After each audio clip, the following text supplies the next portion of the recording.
Venons-en à cette journée mondiale de la liberté de la presse, l'occasion de regarder le dernier baromètre RSF, Reporters sans frontières, sur les conditions de travail de cette presse pays par pays, 180 pays recensés.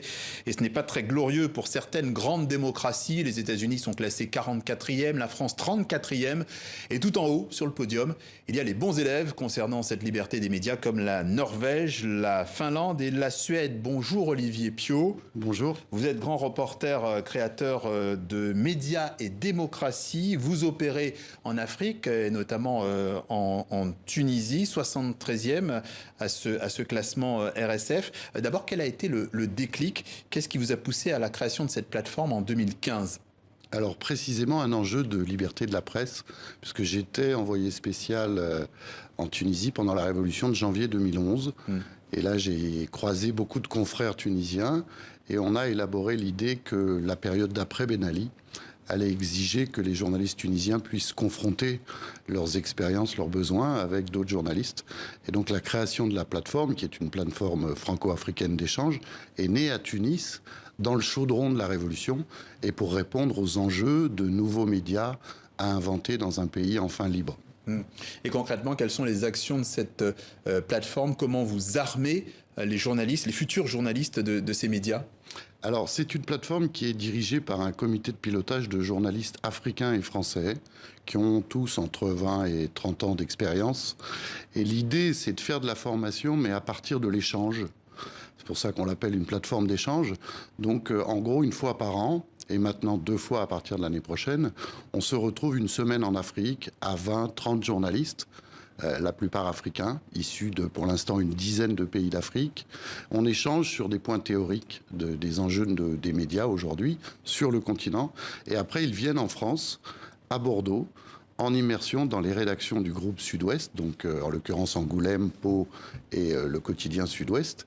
Et là, ils échangent en situation avec les différents services de ce groupe. Ils rencontrent l'après-midi des acteurs de la démocratie locale en France, c'est-à-dire des syndicalistes, des avocats, des responsables de communication. Et donc, ils rentrent chez eux, je dirais, avec l'expérience de fonctionnement de médias dans une démocratie, à l'heure où dans leur pays, on n'est encore que dans des phases de transition au mieux. On va y revenir. Vous avez parlé des enjeux. Parmi ces enjeux, il y a aussi les nouveaux médias, les réseaux sociaux. Est-ce que vous avez une formation spécifique sur ces nouveaux outils qui sont importants aujourd'hui pour le journalisme? Oui, il y a clairement dans les espaces médiatiques africains des changements technologiques. Alors on aborde le data journalisme, le travail avec les réseaux sociaux, le mobile journalisme. Mais je dirais que ce n'est pas l'essentiel en réalité. L'essentiel, c'est vraiment sur l'éthique journalistique, la question du rapport aux sociétés civiles. On a un module par exemple sur comment travailler avec les lanceurs d'alerte, les blogueurs, tous ces acteurs des sociétés civiles africains. Et puis, il y a une autre question qui est directement liée à celle de la liberté de la presse, c'est la question de la protection. Donc, on travaille sur la mise en réseau des journalistes entre eux pour qu'ils ne soient pas seuls dans l'exercice de leur métier. On va poursuivre avec cet exemple tunisien.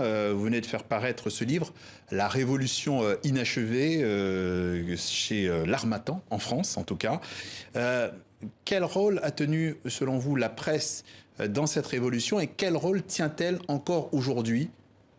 Alors, pendant la Révolution, je dirais que la presse a tenu aucun rôle puisqu'elle était directement dirigée et contrôlée par Ben Ali. Donc, pendant les 10 jours de la Révolution tunisienne, ce sont les réseaux sociaux, essentiellement, et les téléphones mobiles qui ont permis à la... Moi, j'y étais, je me souviens, le 5-6 janvier, sur les médias publics, parce qu'il n'y avait pas de médias privés à l'époque, il n'y avait que la voix du pouvoir. Depuis, en revanche, ces médias étatiques se sont en partie émancipés de la tutelle du pouvoir. Et puis surtout, des nouveaux médias sont nés, comme Intifada, des médias de blogueurs.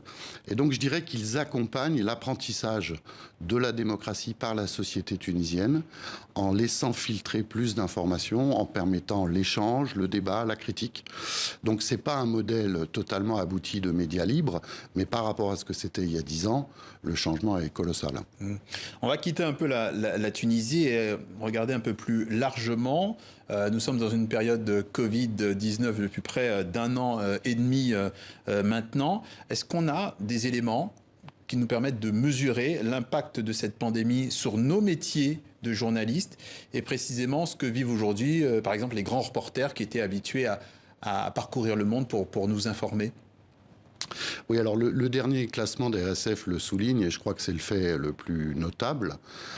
La crise sanitaire depuis plus d'1 an a d'emblée agi et augmenté la pression sur les journalistes et les médias. C'est vrai sur le continent africain, mais c'est vrai un peu partout en Europe, y compris chez nous. C'est-à-dire que les pouvoirs ont globalement saisi ce prétexte et cette occasion pour accentuer leur volonté de maîtrise et de contrôle des médias. En Afrique, où déjà la liberté et l'indépendance des médias a été difficile, et elle l'est toujours, ça s'est traduit par des pressions diverses, d'agressions physiques, des emprisonnements, au motif que l'enjeu de crise sanitaire permettait au gouvernement de dire à un tel ou un tel ce que vous avez dit n'est pas juste, etc. Donc il y a clairement eu une dégradation de la situation des médias dans le monde. On l'a compris, l'Afrique, effectivement, est un lieu que vous connaissez bien, en tout cas la Tunisie. On va revenir maintenant en France avec l'exemple de cette consoeur, Morgane Large, qui vit un enfer depuis qu'elle a dévoilé des pratiques douteuses au sein du monde agricole en Bretagne. C'est un sujet de Mylène Girardot et d'Éric Fercy. Je trouve que la cause environnementale, on l'entend de plus en plus, mais le monde agricole, on l'entend assez peu. Tout a commencé mi-novembre, avec la diffusion d'un documentaire très critique sur l'agro-industrie en Bretagne, dans l'ouest de la France. Depuis, la vie de la journaliste Morgane Large a basculé. Tout ce que j'ai montré dans ce documentaire a été attaqué. Heureusement que je n'ai pas montré mes enfants. Son chien intoxiqué, des menaces, des appels nocturnes, son local radio forcé, et puis fin mars, les roues de sa voiture déboulonnées. J'ai fait énormément de kilomètres et j'ai roulé vite. J'ai roulé très vite et alors là, ça m'a glacé de me dire que j'avais pris des risques.